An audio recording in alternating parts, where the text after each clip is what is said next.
اللہ تعالیٰ نے ارشاد فرمایا میرے حبیب آپ نے دیکھا نہیں کہ یہ جو شعراء ہوتے ہیں یہ خیالی وادیوں میں بھٹکتے رہتے ہیں، تخیلات کی دنیا میں رہتے ہیں. وَأَنَّهُمْ يَقُولُونَ مَا لَا يَفْعَلُونَ، اور جو وہ کہتے ہیں وہ کرتے نہیں ہیں، بد عمل ہوتے ہیں.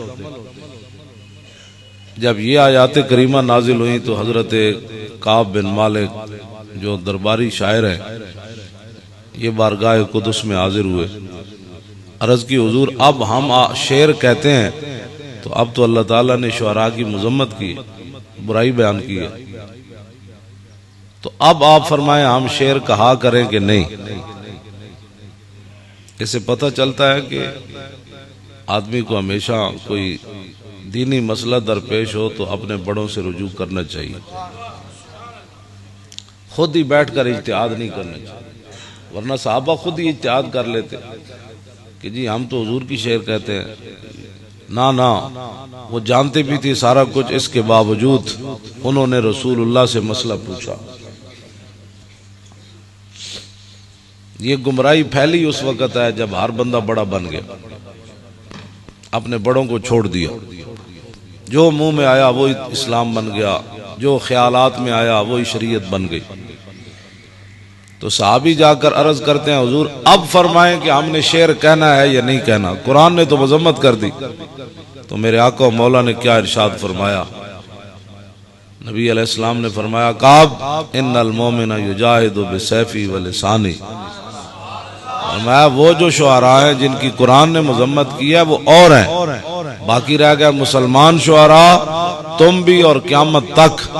میں ان کو یہ خوشخبری دے رہا ہوں کہ کچھ تو لوگ جہاد کریں گے تلوار سے اور کچھ لوگ اپنے زبان سے جہاد کریں گے، میرے دشمنوں کا منہ توڑیں گے اور میری شان بیان کریں گے.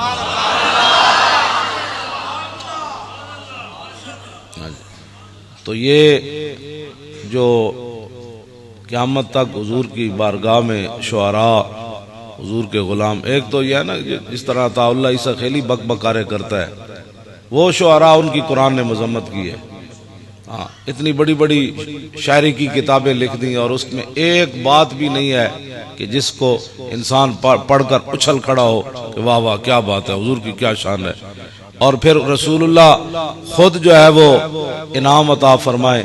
مالک بن عوف جو قبیلہ حوازن کے سردار تھے، جب وہ آئے تو حضور نے ان کو اتنا دیا اتنا دیا اتنا دیا، تو واپس جا کر اپنی قوم میں کہنے لگے ما ان رأیت ولا سمعت بواحد فی الناس کلہم کمثل محمد. اور یارا بڑی بڑی دنیا سنی بھی ہے ویکھی بھی ہے، لیکن حضور جا نہ کوئی سنیا نہ کوئی ویکھیا. اوفا وآتا للجزیل لمجتدن ومتا تشاء یخبرک عما فی غدن. فرمایا حضور مانگنے والے کو اتنا دیتے ہیں اتنا دیتے ہیں اتنا دیتے ہیں کہ بعد میں غربت کا کوئی امکان بھی نہیں رہتا. ومتا تشاء یخبرک عما فی غد. اے مخاطب جب تو چاہے حضور سے پوچھے کہ کل کیا ہونے والا ہے، پرسوں کیا ہونے والا ہے، قیامت کا کیا ہونے والا ہے، تو وہ نبی تجھے بتا بھی دیں گے. اس بات توجہ.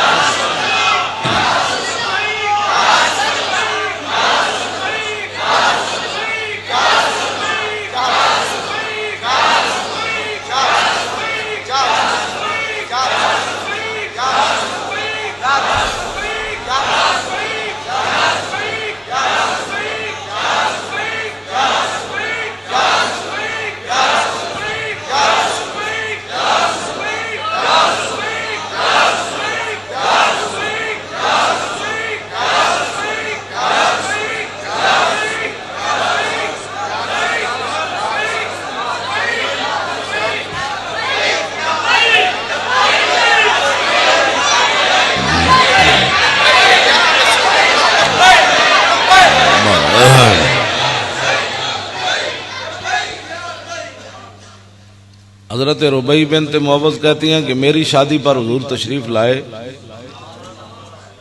تو بچیاں شادی کے گیت پڑھ رہی تھیں.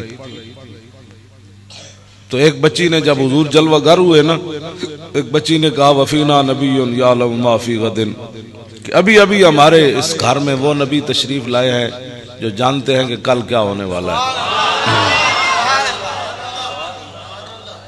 حضور نے فرمایا نہیں نہیں، اس بچی کو فرمایا نہیں نہیں یہ چھوڑ دے، جو پہلے تو پڑھ رہی تھی وہی پڑھ۔ اب تقویت الایمان میں اسماعیل دہلوی اسے شرک فی العلم میں لایا کہ اگر حضور غیب جانتے ہوتے تو حضور نے منع نہیں فرمانا تھا۔ پھر امام احمد رضا بریلوی دے ڈھا چڑھیا اسماعیل دہلوی۔ میں ویسے جاندے جاندے علماء اشارتاً گل کرنے لگا، وہ تو بڑی لمبی بات اعلیٰ حضرت کی تھی۔ انہوں شرک فی العلم چلے آیا کہ نبی کل کی بات نہیں جانتے، اگر جانتے تو پھر رب بھی کل کی جانتا ہے تو نبی بھی جانتا ہے، تو پھر تو شرک فی العلم ہو گیا۔ یہ اس نے بک بکارے کیے۔ پھر اعلیٰ حضرت بریلوی اٹھے، کل کے رضا ہے خنجر خون خار برق بار، آدا سے کہہ دو خیر منائے نہ شر کرے، وہ حبیب پیارا تو عمر بھر کرے فیض و جودی سر بسر، ارے تجھ کو کھائے تپے سکر تیرے دل میں کس سے بخار ہے، اور کوئی غیب تجھ سے نہاں ہو بلا، جب نہ خدا ہی چھپا تم پہ کروڑوں درود۔ اعلیٰ حضرت بریلوی پھر بولے، آپ نے فرمایا کہ اس دے وچ اتنی الفاظ انا کہ ہمارے اندر جو نبی جلوہ گر ہوئے وہ جانتے ہیں کہ کل کیا ہونے والا ہے، اس کے اندر جو بات کرنے والا ہے اس کی منشا اور مشیت شامل نہیں ہے، اس کی چاہت شامل نہیں ہے، تو فرمایا تو اس کو شرک کہہ رہا ہے۔ یہاں تو کعب بن مالک نے کہا کہ وَمَتَا تَشَاءُ يُخْبِرُكَ عَمَّا فِي غَدٍ، فرمایا اے مخاطب جب تو چاہے نا اس نبی سے پوچھے کہ کل کیا ہونے والا ہے تو وہ نبی تجھے بتا دیں گے۔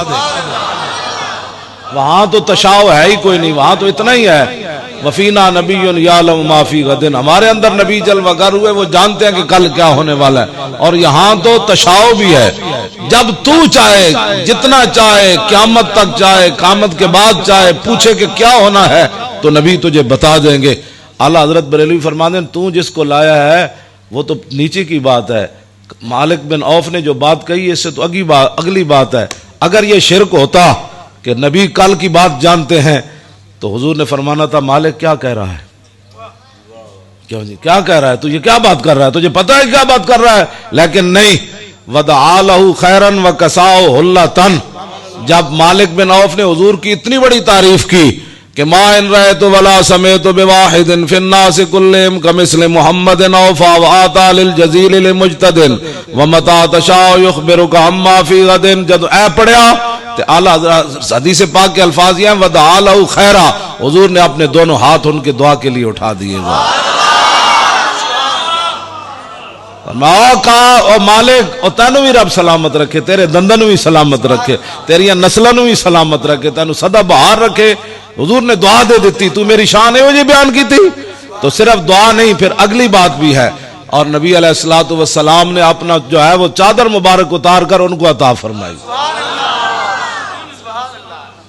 تو حضور خود چاہتے ہیں کہ میری شان میں مبالغہ ہو، اس سے بڑا مبالغہ تو کوئی نہیں نا۔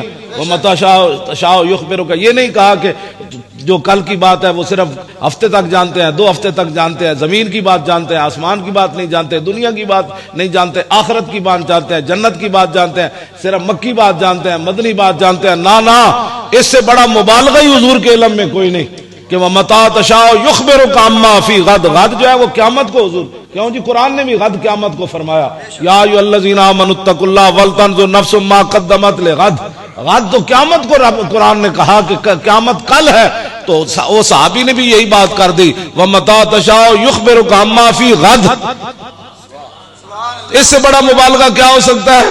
ہاں جی کلی جزی کے چکر تو مولویوں نے بنائے نا، ہاں جی رسول اللہ نے تو نہیں فرمایا کل کی بات کی ہے کہ جز کی بات کی ہے، ہاں جی یہ تو اشرف علی کو سمجھ آیا نا کل جز، اور پھر امام احمد رضا کا خنجر چلا، اور پھر قیامت تک جو ہے وہ پریشان ہے کہ نہیں ہمارے منافق ان کے ساتھ جا بیٹھتے ہیں، ان کے ساتھ کھاتے ہیں، پھر ہمارے خلاف بک بکارے کرتے ہیں، ہاں جی بیٹھتے ہیں ان کے ساتھ اور پھر بک بکارے ہمارے خلاف کرتے ہیں، یہ ایسے ہیں۔ میں نے کہا سب کچھ ہم ہیں لیکن رسول اللہ کی عزت کے غدار نہیں ہے۔